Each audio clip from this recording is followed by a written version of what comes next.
তখন পৃথিবী, চন্দ্র, সূর্য, গ্রহ তারা কিছুই ছিল না। একাকী মহান আল্লাহ রব্বুল আলামিন, সমগ্র বিশ্ব জগতের প্রতিপালক মহান আল্লাহ তাআলা কলম সৃষ্টি করে কলমকে আদেশ করলেন, হে কলম তুমি লেখো। এই আদেশ পেয়ে কলম বলল, হে আমার রব আল্লাহ রব্বুল আলামিন, আমি কি লিখব? আল্লাহ রব্বুল আলামিন বলল, তুমি আরশে মুহাল্লায় কলেমা তৈয়বা লেখো। এই আদেশ পেয়ে কলম 400 বছর ধরে লা ইলাহা ইল্লাল্লাহ লিখতে থাকলো। যখন 400 বছর অতিক্রম করলো, তখন আল্লাহ রব্বুল আলামিন আবার কলমকে জিজ্ঞেস করলো, হে কলম তুমি কি লিখছো বলো। কলম বলল, হে আল্লাহ তাআলা, আমি তো শুধু লা ইলাহা ইল্লাল্লাহ লিখেছি। তারপর আল্লাহ রব্বুল আলামিন বলল, তুমি কলেমার শেষ অংশ লেখনি কেন? কলম ভয়ে কাঁপতে কাঁপতে বলল, হে আমার রব, আপনি পাক পবিত্র, আপনি এক অদ্বিতীয়, আল্লাহ ছাড়া তো কোনো উপাস্য নেই। এই নামের শেষে কোন নাম লিখব আমার তা সাহস হচ্ছিল না, আমার তা জানা ছিল না। তখন আল্লাহ রব্বুল আলামিন বলল, হে কলম লা ইলাহা ইল্লাল্লাহ, এরপরে আমার একান্ত বন্ধু প্রিয় হাবিব মুহাম্মদুর রাসূলুল্লাহ এই নাম লেখো, অর্থাৎ লেখো লা ইলাহা ইল্লাল্লাহু মুহাম্মদুর রাসূলুল্লাহ। এই কথা শুনে কলম কয়েকশো বছর এই নাম লিখতে লাগলো। অতঃপর মহান রব্বুল আলামিন আরশে মুহাল্লার উপর বিশাল বিশাল স্তম্ভ সৃষ্টি করলেন এবং সেগুলি 7 তবক জমিন আসমানের ভিতর পুঁতে রাখলেন। তাফসীর কারকরা উল্লেখ করেছেন যে এক একটি স্তম্ভ থেকে আর এক স্তম্ভ দূরত্ব 700 বছরের পথ। তারপর আল্লাহ তাআলা আরশ সৃষ্টি করলেন এবং এই আরশ বহন করার জন্য সামান্য কয়েক মুহূর্তে 4 জন ফেরেশতা সৃষ্টি করলেন এবং তাদেরকে আল্লাহ রাব্বুল আলামিন বললেন, হে আমার ফেরেশতারা, তোমরা আরশ বহন করো। এই নির্দেশ পাওয়া মাত্র 4 জন ফেরেশতা আরশ বহন করার জন্য প্রস্তুত হলো, কিন্তু কোনো মতেই তারা সক্ষম হলো না। তখন আল্লাহ তাআলা ফেরেশতাদের একটি দোয়া শিখিয়ে দিলেন। দোয়াটি হলো সুবহানাল্লাহ, আলহামদুলিল্লাহ, ওয়ালা ইলাহা ইল্লাল্লাহু, আল্লাহু আকবার। এই দোয়া পড়ার সাথে সাথেই ফেরেশতারা আরশ ওঠাতে সক্ষম হলো। আর তখনই আল্লাহ রাব্বুল আলামিনের কুদরতে অনেকগুলো ফেরেশতা সৃষ্টি করলেন এবং তারা সকলেই আল্লাহর গুণগান এবং প্রশংসা করতে লাগলো। অতঃপর আল্লাহ রাব্বুল আলামিন তার মহান কুদরতে মাওআরিদ প্রস্তুত করলেন এবং সেখানে লাল ইয়াকুত দিয়ে লাওহে মাহফুজ সৃষ্টি করলেন এবং সেটি আরশের নিচে রেখে দিলেন। অতঃপর আল্লাহ তাআলা কলমকে নির্দেশ দিলেন, হে কলম, এই অপূর্ব সৃষ্টি ও জ্ঞান এবং কিয়ামত পর্যন্ত সৃষ্টি জগতে যা কিছু ঘটবে তা তুমি এই লাওহে মাহফুজে লিপিবদ্ধ করো। মহান আল্লাহর এই নির্দেশ পেয়ে কলম বিসমিল্লাহির রহমানির রহিম লিখে শুরু করলেন। একমাত্র আল্লাহ এই সৃষ্টি জগতের স্রষ্টা, আল্লাহ ছাড়া কোনো উপাস্য নাই, তিনি এক ও অদ্বিতীয়। তারপর আল্লাহ রাব্বুল আলামিন কলমকে আবার নির্দেশ দিলেন, হে কলম, আদি মানব থেকে 1,24,000 পয়গম্বরের সমস্ত তথ্য লাওহে মাহফুজে লিপিবদ্ধ করো। অতএব কলম এই আদেশ পেয়ে সমস্ত সৃষ্টি জগতের সবকিছুই লিপিবদ্ধ করল। অতঃপর মহান আল্লাহ তাআলা ইয়াকুতের দিকে দৃষ্টিপাত করতেই ইয়াকুত একেবারে ভয়ে বিকলিত হয়ে পানিতে পরিণত হলো এবং আল্লাহর অসীম কুদরতে হাওয়া সৃষ্টি হলো। মহান রব্বুল আলামিন তাদের উত্তর, দক্ষিণ, পূর্ব, পশ্চিম দিকে পাঠিয়ে দিয়ে বললেন, তোমরা দ্রুত বেগে প্রবাহিত হয়ে পানিতে তরঙ্গ তুলে ফেনা সৃষ্টি করো। সাথে সাথে আল্লাহর নির্দেশ পালন করলো। অতএব পানির উপরে ফেনা জমে এই ফেনা সমূহের পরস্পরের সংঘর্ষের ফলে আল্লাহর হুকুমে আগুন সৃষ্টি হলো। কিছুক্ষণের মধ্যেই ওই আগুন থেকে ধোঁয়া নির্গত হলো। অতঃপর আল্লাহ তাআলার কুরসি পানির মধ্যখানে বিরাজ করতে লাগলো। আল্লাহ রাব্বুল আলামিন এই ধোঁয়াকে 7 ভাগে বিভক্ত করলেন। এর প্রথম ভাগ দিয়ে পানি, দ্বিতীয় ভাগ দিয়ে তামা, তৃতীয় ভাগ দিয়ে লোহা, চতুর্থ ভাগ দিয়ে রূপা, পঞ্চম ভাগ দিয়ে সোনা, ষষ্ঠ ভাগ দিয়ে মাওয়ারিদ, সপ্তম ভাগ দিয়ে ইয়াকুত সৃষ্টি করলো। এরপর মহান আল্লাহ তাআলা তার নিজ কুদরতে পানি দ্বারা প্রথম আসমান, তামা দ্বারা দ্বিতীয় আসমান, লোহা দিয়ে তৃতীয় আসমান, রূপা দিয়ে চতুর্থ আসমান, স্বর্ণ দিয়ে পঞ্চম আসমান, মাওয়ারিদ দিয়ে ষষ্ঠ আসমান এবং ইয়াকুত দিয়ে সপ্তম আসমান সৃষ্টি করলেন। এই এক আসমান থেকে আরেকটি আসমানের দূরত্ব প্রায় 500 বছরের পথ। তারপর আল্লাহ তাআলার কুদরতে পানি থেকে সোনায় রূপান্তরিত হওয়া বস্তু একটি লাল বর্ণ আকারের মাটির রূপ ধারণ করল। তখন আল্লাহ রাব্বুল আলামিন 4 ফেরেশতা হযরত জিবরাইল আলাইহিস সালাম, হযরত মিকাইল আলাইহিস সালাম, হযরত ইসরাফিল আলাইহিস সালাম, হযরত আজরাইল আলাইহিস সালাম ফেরেশতাকে 4 দিক থেকে টানতে বললেন। আল্লাহর নির্দেশ পেয়ে তারা সেই আদেশ পালন করল এবং সাথে সাথেই সুবিস্তৃত জমিনের রূপ ধারণ করল। অতঃপর আল্লাহ রাব্বুল আলামিন মাত্র 6 দিনে আসমান, জমিন, চন্দ্র, সূর্য, গ্রহ, তারা এই বিশ্ব জগৎ সমূহের যা কিছু আছে সমস্ত কিছু সৃষ্টি করলেন। তারপর সহস্র বছর পর আল্লাহ রাব্বুল আলামিন ধোঁয়াবিহীন অগ্নি সৃষ্টি করে তা থেকে জিনজাতি সৃষ্টি করলেন। জিনজাতির মধ্য থেকে একজন নবী পাঠান, তার নাম ইউসুফ। আল্লাহ তাআলা সেই নবীকে শরিয়াতের বিধি বিধান শিক্ষা দেন এবং তাদের দুনিয়ায় প্রেরণ করেন। এভাবেই চলছিল জিনদের জীবন। কিন্তু বহু বছর পর আল্লাহর বিধিবিধান ভুলে সমস্ত জিনের দল পথভ্রষ্ট হয়ে পাপাচারে লিপ্ত হলো। তখন ইউসুফ নামের ওই জিন সকলের উদ্দেশ্যে বলল, হে সকল জিনের দল, তোমরা আল্লাহকে ভয় করো, পাপাচার থেকে ফিরে এসো। তোমরা কি ভুলে গেছো আল্লাহ এক, অদ্বিতীয়, আল্লাহ ছাড়া কোনো উপাস্য নেই? অতএব তোমরা তওবা করে সৎ পথে ফিরে এসো এবং আল্লাহর বিধিবিধান মেনে চলো। কিন্তু এই সকল জিনের দল তার কথা শুনল না, সকলেই মিলে তাকে হত্যা করলো। এদিকে সকল ফেরেশতারা বলতে লাগলো, হে আল্লাহ, জিনদের দল দুনিয়াতে পাপাচারে লিপ্ত হয়ে ফাসাদ সৃষ্টি করছে এবং হত্যা করছে। আল্লাহ রাব্বুল আলামিন অসীম দয়ালু, আল্লাহর দয়া সীমাহীন। ফেরেশতাদের এই কথা শোনার পর তিনি জিনদের পাপের শাস্তি প্রদান না করে পুনরায় একজন পয়গম্বর পাঠালেন। কিন্তু তিনি সফল হতে পারলেন না। মাত্র কিছু সংখ্যক জিন তার হেদায়েত মেনে সৎ পথে প্রত্যাবর্তন করল, আর সকলেই পথভ্রষ্ট হয়ে গেল। এভাবে প্রায় 36,000 বছর সময়ের মধ্যে জিনরা বহু সংখ্যক পয়গম্বরকে হত্যা করে ফেলল।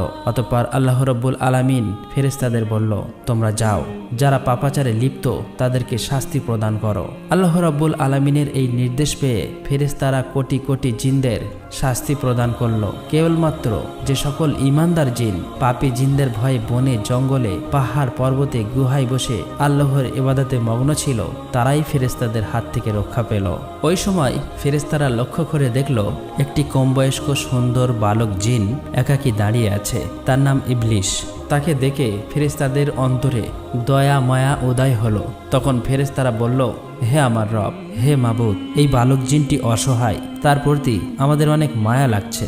আমরা কি একে নিয়ে আসমানে লালন পালন করব? ফেরেশতাদের অনুরোধে আল্লাহ রাব্বুল আলামিন তাকে আসমানে নিয়ে আসতে অনুমতি দিলেন। ইবলিশ ছিল তীক্ষ্ণ স্মৃতিশক্তি সম্পন্ন। সে একবার যা শুনতো চিরদিনের জন্য তা মনে রাখত। এদিকে যে সকল জিন বেঁচে গিয়েছিল তাদের বংশবৃদ্ধি পেয়ে আবার জিনদের দ্বারা এই জগৎ পরিপূর্ণ হয়ে উঠল। এদিকে ফেরেশতারা ইবলিশকে প্রথম আসমানে নিয়ে আসলো। সেখানে এসে ফেরেশতারা আল্লাহর ইবাদত বান্দাগির সমস্ত নিয়ম কানুন শিখিয়ে দিলেন। ইবলিশ খুবই অল্প সময়ে এই শিক্ষা লাভ করে দীর্ঘ 1000 বছর প্রথম আসমানে আল্লাহর ইবাদত করল। ইবলিশের আল্লাহর প্রতি ইবাদতের একাগ্রতা ও নিষ্ঠা দেখে অবাক হয়ে ফেরেশতারা বলতে লাগলো, আমরা কেবলমাত্র আল্লাহর ইবাদতের জন্যই সৃষ্টি হয়েছি। একমাত্র ইবাদতেই আমাদের শিক্ষা, ধ্যান, দীক্ষা সবকিছুই। কিন্তু কি আশ্চর্য ব্যাপার, ইবলিশ আমাদের কাছে ইবাদতের নিয়মকানুন শিখে সে যে ইবাদত করছে তার তুলনায় আমরা কিছুই না। আমাদের ফেরেশতাদের মধ্যে তো এমন ইবাদত কাউকে করতে দেখিনি। মনে হচ্ছে ইবলিশের কাছে আমাদের অনেক কিছু শেখার আছে। তার ইবাদতে ফেরেশতারা এত মুগ্ধ হলো যে তাকে অতি যত্ন সহকারে প্রথম আসমান থেকে 1000 বছর পর দ্বিতীয় আসমানে নিয়ে গেল। দ্বিতীয় আসমানে এসে তার চেয়েও বেশি পরিমাণে ইবাদতে মশগুল হলো। আসমানের ফেরেশতারা এটা দেখে চারিদিক থেকে ধন্য ধন্য বলতে লাগলো। বহু ফেরেশতারা তার প্রশংসা করতে লাগলো এবং ইবলিশের নাম রাখলো আবেদ। তারপর ইবলিশ 1000 বছর ইবাদত করার পর ফেরেশতারা দ্বিতীয় আসমান থেকে তৃতীয় আসমানে নিয়ে গেল। সেখানে এসে আরো বেশি পরিমাণে পরম একাগ্রতা মনোযোগের সাথে আল্লাহর ইবাদতে মগ্ন হলো। এটা দেখে সেখানকার ফেরেশতারা তার ইবাদতে মুগ্ধ হয়ে ইবলিশের নাম রাখলো অলি। এভাবেই প্রত্যেক আসমানে ইবলিশ 1000 বছর ইবাদত করলো। অবশেষে সপ্তম আসমানে উপনীত হয়ে পরম সুখে শান্তিতে বসবাস শুরু করলো। ইবলিশ সর্ববিষয়ে অনেক জ্ঞান এবং অভিজ্ঞতা অর্জন করলো। তখন ফেরেশতারা আল্লাহর কাছে দোয়া করে বলল, হে আমার রব, হে আল্লাহ, তুমি তোমার প্রিয় ইবলিশকে যদি আরশে মুহাল্লায় উঠিয়ে আনো তবে আমরা তার কাছ থেকে অনেক মূল্যবান উপদেশ শুনে অনেক কিছু শিখতে পারতাম, কেননা সে আমাদের অপেক্ষা অনেক বেশি জ্ঞান অর্জন করেছে। মহান আল্লাহ তাআলা ফেরেশতাদের এই আবেদন মঞ্জুর করলেন এবং ইবলিশকে আরশে মুহাল্লার কাছে নিয়ে আসলেন। সেখানে এসে ইবলিশ ইয়াকুত নির্মিত একটি সুউচ্চ মেম্বারে ইবাদতে মশগুল হলেন এবং ওয়াজ নসিহত করতে লাগলো। তখন এইসব দেখে ফেরেশতারা তাকে মালাইকা অর্থাৎ ফেরেশতাদের শিক্ষক হিসেবে মেনে নিল। এদিকে পৃথিবীর যে সকল জিনের দল অবশিষ্ট ছিল তারা আবারও ভীষণ পাপাচারী হয়ে উঠল। তখন আল্লাহ রাব্বুল আলামিন ইবলিশকে বললেন, হে ইবলিশ, তোমার ইবাদত বান্দেগি এবং আনুগত্য দেখে অত্যন্ত সন্তুষ্ট হয়েছি। এবার তুমি দুনিয়াতে গিয়ে তোমার স্বজাতীয় জিনদেরকে সৎপথ প্রদর্শন করো। আল্লাহ রাব্বুল আলামিনের এই নির্দেশ পেয়ে ইবলিশ বলল, হে মাবুদ, হে আল্লাহ, আপনার নির্দেশ আমি অবশ্যই পালন করব, কিন্তু আল্লাহ আমাকে এমন একটি ক্ষমতা দিন আমি যেন সারাদিন দুনিয়াতে জিনদের শিক্ষাদান করার পর আবার যেন সন্ধ্যায় এখানে ফিরে আসতে পারি এবং আপনার ইবাদতে মশগুল থাকতে পারি। আল্লাহ রাব্বুল আলামিন ইবলিশের এই আবেদন কবুল করলেন। অতঃপর ইবলিশ অত্যন্ত আনন্দিত চিত্তে দুনিয়াতে নেমে আসলো এবং জিনদেরকে বলতে লাগলো, হে জিনের দল, তোমরা কি ভুলে গেছো সেই আযাবের কথা? এখনো সময় আছে, আল্লাহর পথে ফিরে এসো। আল্লাহ ছাড়া কোনো উপাস্য নেই, পাপ কাজ ছেড়ে দিয়ে সৎ পথে ফিরে এসো। এইভাবে বহুদিন পর্যন্ত তাদেরকে হেদায়েত করতে লাগলেন, কিন্তু একাধারে বহুদিন পর্যন্ত সে অপ্রাণ চেষ্টা করেও পরিশ্রম করা সত্ত্বেও সামান্য কিছু সংখ্যক জিন ছাড়া প্রায় সকলেই ইবলিশের বিরুদ্ধাচরণ করতে লাগলো এবং ভীষণ পাপাচারে লিপ্ত হয়ে গেল। তখন ইবলিশ আল্লাহর দরবারে দোয়া করলেন, হে মাবুদ, হে আল্লাহ, আপনি আমাকে ক্ষমতা দিন যাতে এই অবাধ্য জিনদেরকে আমি সমূলে ধ্বংস করতে পারি। আল্লাহ রাব্বুল আলামিন ইবলিশের এই দোয়া কবুল করলেন এবং জিনদেরকে ধ্বংস করার জন্য অগণিত ফেরেশতা দুনিয়ায় প্রেরণ করলেন। ফেরেশতাদের সাথে ইবলিশও ছিল। অতএব ফেরেশতা ও ইবলিশের আগমনের পর দুনিয়ায় সমস্ত পাপাচারী জিন একে একে প্রাণ হারালো। দুনিয়ার কার্য শেষ করে পুনরায় ইবলিশ একাগ্রচিত্তে আল্লাহর ইবাদতে মশগুল হলো। আল্লাহ তাআলার দরবারে ইবলিশের কত যে সিজদা ছিল তা কারো পক্ষে হিসাব করা সম্ভব নয়। আসমান, জমিন ও আরশে মহল্লার নিকটে এমন কোনো জায়গা ছিল না যেখানে ইবলিশ অসংখ্য সিজদা দেয়নি। অতঃপর ইবলিশ আল্লাহ রাব্বুল আলামিনের কাছে দোয়া করলেন, হে আমার রব, হে আল্লাহ, তোমার অসীম অনুগ্রহে আমি অতি সামান্য স্তর থেকে সসম্মানে অতি উচ্চ স্তরে পৌঁছেছি। তোমার অসীম অনুগ্রহে আমি তোমার নৈকট্য লাভ করতে পেরেছি। এখন আমার মনের একান্ত বাসনা হলো তোমার পবিত্র লাওহে মাহফুজ যদি একবার দর্শন করাতেন, আল্লাহ গো, জীবন ধন্য সার্থক হয়ে যেত। তুমি দয়া করে অনুগ্রহ করে আমার এই আকাঙ্ক্ষা পূর্ণ করো। মিকাইল ফেরেশতা এই নির্দেশ পাওয়ার সাথে সাথে ইবলিশকে নিয়ে লাওহে মাহফুজের নিকট নিয়ে গেল। ইবলিশ আল্লাহর অপূর্ব সৃষ্টি লাওহে মাহফুজের দিকে এক দৃষ্টিতে চেয়ে দোয়া পাঠ করতে লাগলো। হঠাৎ এক স্থানে চোখ পড়ল আর সেখানে লেখা আছে, আল্লাহর এক বান্দা 6 লক্ষ বছর পর্যন্ত আল্লাহর ইবাদত করবে, কিন্তু মহান আল্লাহর একটি আদেশ অমান্য করায় সে জান্নাত থেকে বিতাড়িত হবে, আর ওই বান্দা আসমান ও জমিনের মালায়ন বা অভিশপ্ত নামে পরিচিত হবে। এটা দেখার পর ইবলিশ কেঁদে ফেলল এবং সেজদায় লুটিয়ে পড়ল। তাফসীরকারকদের মতে ইবলিশ এই সেজদা 6000 বছর অতিবাহিত করেছিল। 6000 বছর পর ইবলিশ মাথা তুলে দেখতে পেল তার সিজদার জায়গায় লিখিত রয়েছে, লাআনাতুল্লাহি আলা ইবলিশ, ইবলিশের উপরে আল্লাহর অভিশাপ বর্ষিত হোক। এটা দেখে ইবলিশ আল্লাহর কাছে দোয়া করল, হে আমার রব, এই ইবলিশকে আমি তাকে যথাযথ শিক্ষা দান করি। তার জবাবে মহান আল্লাহ তাআলা বললেন, অচিরেই তুমি তাকে দেখতে পাবে। এই কথা শুনে ইবলিশ সেখানে দাঁড়িয়ে 1000 বছর পর্যন্ত পাঠ করল, লাআনাতুল্লাহি আলা ইবলিশ, অর্থাৎ ইবলিশের উপর আল্লাহর লানত বর্ষিত হোক।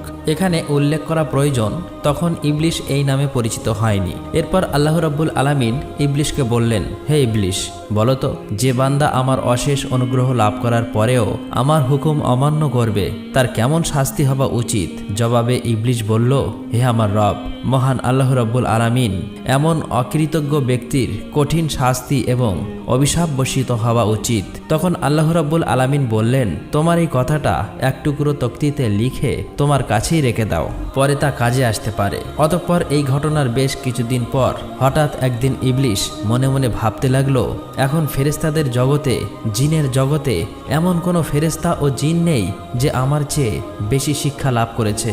এখন ফেরেশতাদের থেকে আমার প্রভাব অতুলনীয়। আমার প্রভাব, প্রতিপত্তি ও ক্ষমতার সাথে মোকাবিলা করার মতো আর কেউ নেই। আমার মনে হয় মহান আল্লাহ রাব্বুল আলামিন সৃষ্টি জগতের পরিচালনার ঘটনার দায়িত্ব একমাত্র আমাকেই দিতে পারে। এই ঘটনার বেশ কিছুদিন পরেই আল্লাহ তাআলার একদল ফেরেশতা লাওহে মাহফুজে একটি লেখা দেখতে পায়, খুব শীঘ্রই একজনের উপর আল্লাহর নালত বর্ষিত হবে।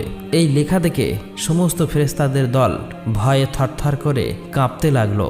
তারা বলতে লাগলো, না জানি কে ওই হতভাগা যার উপরে এই দুর্ভাগ্য নেমে আসবে। সকল ফেরেশতারা দুশ্চিন্তায় পেরেশানি হয়ে কাঁদতে কাঁদতে তাদের ওস্তাদ ইবলিশের নিকট হাজির হলো। ইবলিশ তাদেরকে দেখে বলল, কি ব্যাপার, তোমরা সবাই এমন করে কান্না করছো কেন? তখন ফেরেশতারা বলল, ওস্তাদ, লাওহে মাহফুজের ওখানে লেখা আছে একজনের উপর আল্লাহর নালত বর্ষিত হবে। আমরা এই চিন্তায় এবং ভয়ে কান্না করছি। ওস্তাদ, আপনি আমাদের জন্য দোয়া করুন যাতে আমরা আল্লাহর নালত থেকে রক্ষা পেতে পারি। ইবলিশ ফেরেশতাদের এই সমস্ত কথা শোনার পর মুচকি হেসে আল্লাহ তাআলার দরবারে দোয়া করল, হে আমার রব, হে দয়াময় আল্লাহ তাআলা, তুমি এই ফেরেশতাদের কারোর উপর লানত দিও না। আল্লাহ রাব্বুল আলামিন সাথে সাথে ইবলিশের এই দোয়া কবুল করলেন। অতঃপর এর কিছুদিন পর একদিন ইবলিশ আরশে মুআল্লার একখানা তাকঠির উপরে উজ্জ্বল নূরের হরফে একটি লেখা দেখতে পায়। সেখানে লেখা ছিল, আউযু বিল্লাহি মিনাশ শাইতানির রাজিম, অর্থাৎ বিতাড়িত শয়তান হতে আল্লাহ তাআলার নিকট সাহায্য প্রার্থনা করছি। এই লেখা দেখার পর ইবলিশ অত্যন্ত বিস্মিত হয়ে আল্লাহর নিকটে জিজ্ঞাসা করল, হে আমার রব, কে সেই পাপিষ্ট শয়তান যাহা থেকে রক্ষা পাবার জন্য তোমার কাছে প্রার্থনা করার কথা লেখা আছে? আল্লাহ রাব্বুল আলামিন বললেন, অতি শীঘ্রই তুমি তাকে চিনতে পারবে। এদিকে বিপর্যয় সৃষ্টিকারী জিনদের থেকে জগৎকে মুক্ত করার পর আল্লাহ রাব্বুল আলামিন ঘোষণা করল, হে আমার ফেরেশতারা, জমিনে আমার এক নতুন খলিফা সৃষ্টি করব। এই ঘোষণা শোনার পর সমস্ত ফেরেশতার দল আল্লাহ তাআলার কাছে বললেন, হে আমার রব, হে দয়াময় আল্লাহ, আপনি কি এমন প্রতিনিধি সৃষ্টি করতে চান যে জমিনে ফাসাদ রহাজানি সৃষ্টি করবে? এর আগে যেমনটা হয়েছিল, আমরা তো আপনার পবিত্রতা ও প্রশংসা করি। তখন আল্লাহ রাব্বুল আলামিন বললেন, নিশ্চয়ই আমি যা জানি তোমরা তা জানো না। অতঃপর আল্লাহ রাব্বুল আলামিন জিব্রাইল আলাইহিস সালামকে আদেশ দিলেন, হে জিব্রাইল, তুমি যাও, জমিনের উপরি ভাগ থেকে এক মুষ্টি মাটি নিয়ে আসো। জিব্রাইল আলাইহিস সালাম এই নির্দেশ পেয়ে তখনই জমিনে নেমে আসলো। যেখানে বর্তমানে কাবা উপস্থিত, সেখানেই সর্বপ্রথম এক মুষ্টি মাটি নিতে চাইল। কিন্তু জমিন বলে উঠল, হে জিব্রাইল, আমার নিকট থেকে মাটি নিও না। এই মাটি থেকে আল্লাহ রাব্বুল আলামিন তার যে খলিফা বা প্রতিনিধি সৃষ্টি করবেন, তাদের সন্তান সন্ততি শাস্তিযোগ্য হবে। আমি অসহায় মাটি, আল্লাহর শাস্তি ভোগ করার শক্তি আমার নেই। এই কথা শোনার পর হযরত জিব্রাইল আলাইহিস সালাম মাটি না নিয়ে ফিরে আসলেন। এরপর একে একে মিকাইল, ইসরাফিল সকল ফেরেশতাকে মাটি আনার জন্য সেখানে পাঠানো হলো, কিন্তু তারা সবাই এভাবে মাটি না নিয়ে ফিরে আসলো। অবশেষে আল্লাহ রাব্বুল আলামিন হযরত আজরাইল ফেরেশতাকে বলল, হে আজরাইল, তুমি জমিন থেকে এক মুষ্টি মাটি নিয়ে আসো। আল্লাহ রাব্বুল আলামিনের এই নির্দেশ পেয়ে আজরাইল ফেরেশতা সাথে সাথে জমিনে নেমে আসলেন। অতঃপর জমিন আগের মতো আল্লাহর কসম করে মাটি নিতে নিষেধ করলেন। তখন আজরাইল ফেরেশতা বললেন, হে জমিন, তুমি যার কসম দিচ্ছ, আমি সেই মহান আল্লাহর নির্দেশে এখানে এসেছি। আমি সেই মহান আল্লাহ তাআলার আদেশ অমান্য করতে পারবো না। অতএব এক মুষ্টি মাটি নিয়েই যাব। এই কথা বলার পর আজরাইল ফেরেশতা এক মুষ্টি মাটি নিয়ে ঊর্ধ্ব জগতে চলে গেলেন। আল্লাহর দরবারে এসে বললেন, হে আল্লাহ, আপনি মহান জ্ঞানী, এই জগৎ সমূহের প্রতিপালক, আপনার আদেশ আমি পালন করেছি। তখন আল্লাহ রাব্বুল আলামিন বললেন, হে আজরাইল, এই মাটি হতে জমিনে এক খলিফা সৃষ্টি করব এবং তার জান কবজ করার দায়িত্ব তোমাকেই দেব। তখন আজরাইল ফেরেশতা বললেন, হে আমার রব, হে মহান আল্লাহ তাআলা, আপনি যদি এই দায়িত্ব আমাকে দেন, তাহলে আপনার বান্দারা আমাকে দুশমন ভাববে। তখন আল্লাহ রাব্বুল আলামিন বললেন, হে আজরাইল, প্রত্যেক বান্দা তার মৃত্যুবরণ করার আগে একটি ওসিলা তৈরি হবে, ফলে কেউ তোমাকে দুশমন ভাববে না। অতঃপর আল্লাহ রাব্বুল আলামিনের নির্দেশে ফেরেশতারা ওই এক মুষ্টি মাটিকে তায়েফ ও মক্কা শরীফের মাঝখানে রেখে দেন। তখন আল্লাহর রহমতের বৃষ্টি তার উপর বর্ষিত হয়। এভাবে 2 বছর সেই মাটি বৃষ্টিতে ভিজে কাদায় পরিণত হলো। 6ষ্ঠ বছরের শুকনো মাটিতে রূপান্তরিত হলো এবং 8ম বছরে হযরত আদম আলাইহিস সালামের আকৃতি সৃষ্টি হলো। অতঃপর একদিন ইবলিশ 70,000 ফেরেশতার সাথে নিয়ে হযরত আদম আলাইহিস সালামের নিকটে এসে দেখে তার দেহপিঞ্জর মাটিতে পড়ে রয়েছে। এ সময় ইবলিশ তার প্রতি অসম্মানের দৃষ্টিতে দেখে। তারপর অন্য একদিন ফেরেশতারা ইবলিশকে বললেন, আল্লাহ রাব্বুল আলামিন এই মাটি হতে প্রতিনিধি সৃষ্টি করবে। তখন ইবলিশ বলল, একথা সত্য, তবে আল্লাহ তাআলা যদি আমার অধীনে করে দেয় তাহলে আমি তাকে ধ্বংস করে ফেলব, আর আমাকে তার অধীনস্থ করে দিলে আমি তার অধীনতা স্বীকার করব না। এই ঘটনার 40 দিন পর হযরত আদম আলাইহিসসালামের রূহ সৃষ্টি করা হয়। অতঃপর আল্লাহ রাব্বুল আলামিন সকল ফেরেশতাকে বলল, হে ফেরেশতারা, তোমরা সকলেই আদমকে সেজদা করো। সকল ফেরেশতারা হযরত আদম আলাইহিসসালামকে সেজদা করল, কিন্তু ইবলিশ সেজদা করল না। তখন আল্লাহ রাব্বুল আলামিন বললেন, হে ইবলিশ, যাকে আপন হাতে সৃষ্টি করা হয়েছে তাকে সেজদা করতে কিসে তোমাকে বাধা দিল? এটা তো তুমি অহংকার করলে। তখন ইবলিশ বলল, আমি তার চেয়েও শ্রেষ্ঠ। হে আল্লাহ, আপনি আমাকে আগুন দিয়ে সৃষ্টি করেছেন আর তাকে মাটি দিয়ে সৃষ্টি করেছেন। তখন আল্লাহ রাব্বুল আলামিন বললেন, হে ইবলিশ, এখান থেকে বেরিয়ে যাও, কারণ এখন তুই অভিশপ্ত হয়েছিস, তোর উপর কিয়ামত পর্যন্ত লানত থাকলো। তখন ইবলিশ শয়তান বলল, হে আল্লাহ, এই আদমের জন্যই আমি আপনার দরবার থেকে বিতাড়িত অভিশপ্ত হয়েছি, এটা আমার দুর্ভাগ্য। তখন আল্লাহ রাব্বুল আলামিন বললেন, হে ইবলিশ, সেই লেখা তক্তির দিকে চেয়ে দেখো কি লেখা আছে। ইবলিশ সেদিকে দৃষ্টি করতেই দেখলো সেখানে লেখা আছে, আল্লাহর এক বান্দা আল্লাহর নির্দেশ অমান্য করবে আর তার শাস্তি হচ্ছে আল্লাহর লানত, অর্থাৎ আল্লাহর রহমত থেকে বঞ্চিত হয়ে যাবে। এই লেখা পাঠ করার পর ইবলিশ অত্যন্ত নিরাশ ও লজ্জিত হয়ে বললেন, হে আমার রব, আমাকে অবকাশ দিন সেই কিয়ামত দিবস পর্যন্ত। আমার দ্বিতীয় আবেদন হলো, আমাকে আদম সন্তানের মস্তিষ্কের ভিতরে প্রবেশের সুযোগ দিন আর আমাকে তাদের দৃষ্টির অন্তরালে রাখুন, যেন আমি তাদেরকে সবসময় ধোঁকা দিতে পারি। আপনার ইজ্জতের কসম, আমি তাদের সবাইকে পথভ্রষ্ট করব। তখন আল্লাহ রাব্বুল আলামিন বললেন, তোকে এবং তোর অনুসারীদের দিয়ে জাহান্নাম ভর্তি করব, তবে তাদেরকে নয় যারা ঈমানদার আল্লাহওয়ালা, যারা আল্লাহর পথে থাকবে। অতঃপর আল্লাহ রাব্বুল আলামিন ফেরেশতাদেরকে হুকুম করলেন, তোমরা হযরত আদম আলাইহিসসালামকে জান্নাতুল ফেরদাউসে নিয়ে যাও। ফেরেশতারা এই হুকুম পাওয়ার সাথে সাথেই হযরত আদম আলাইহিসসালামকে জান্নাতুল ফেরদাউসে আনলেন এবং আল্লাহ তাআলা সকল নিয়ামত দান করলেন। প্রিয় দর্শক, আপনারা যদি চান এর পরের পাঠ, তাহলে অবশ্যই আপনাদের মন্তব্য লিখে জানাতে ভুলবেন না। আর আমরা সকলেই যেন শয়তানের ধোঁকা থেকে বেঁচে থাকি, অর্থাৎ আমরা সকলেই যেন অসৎ এবং খারাপ পথ বর্জন করে আল্লাহর দেখানো পথেই চলতে পারি। আল্লাহ রাব্বুল আলামিন আমাদের সকলকে এই তৌফিক দান করুক, আমিন। আসসালামু আলাইকুম।